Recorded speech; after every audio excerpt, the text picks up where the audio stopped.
সাকিব খান ও শবনম বুবলী অভিনীত তৃতীয় চলচ্চিত্র অহংকার। শাহাদাত হোসেন লিটন পরিচালিত এই ছবির শুটিং শেষ না হওয়ার ছবিটির মুক্তি পাচ্ছে না বলে জানিয়েছেন পরিচালক। এর আগে ছবিটি পয়লা বৈশাখে মুক্তির ঘোষণা দিয়েছিলেন তিনি।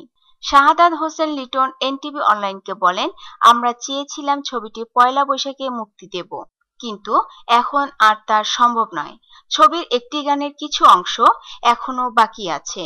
শিল্পীদের শিডিউল জটিলতার কারণে শেষ করতে পারেনি।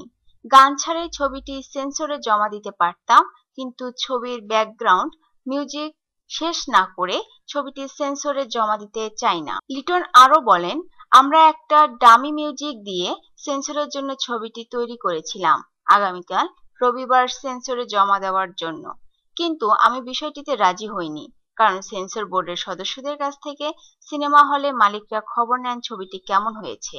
এতে করে ডামি মিউজিক দিয়ে সেন্সর করালে ছবির খারাপ রিপোর্ট হতো। এত বিগ বাজেটের একটি ছবি একটুর জন্য নষ্ট করতে চাইনি। ছবিটি তাহলে কবে মুক্তি পাবে জানতে চাইলে লিটন বলেন, চলতি মাসেই ছবিটি আমার সেন্সরে জমা দেব, কিন্তু মুক্তির তারিখ এখনই বলতে পারছি না। তবে বিশেষ দিনের জন্য অপেক্ষা করব না। আমি মনে করি এমন বিগ বাজেটের একটি ছবি যেদিন মুক্তি পাবে সেদিনই বিশেষ দিন হবে। দর্শক ছবিটি গ্রহণ করবেন বলে আমি মনে করি। তাছাড়া গত কোরবানির ঈদে সাকিব বলে দুটি ছবি মুক্তি পাওয়ার পর দর্শক তৃতীয় ছবিটির জন্য অপেক্ষা করছেন।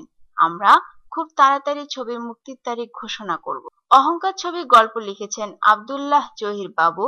এই ছবির মাধ্যমে তৃতীয়বারের মতো সাকিবের নায়িকা হচ্ছেন শবনম বুবলী।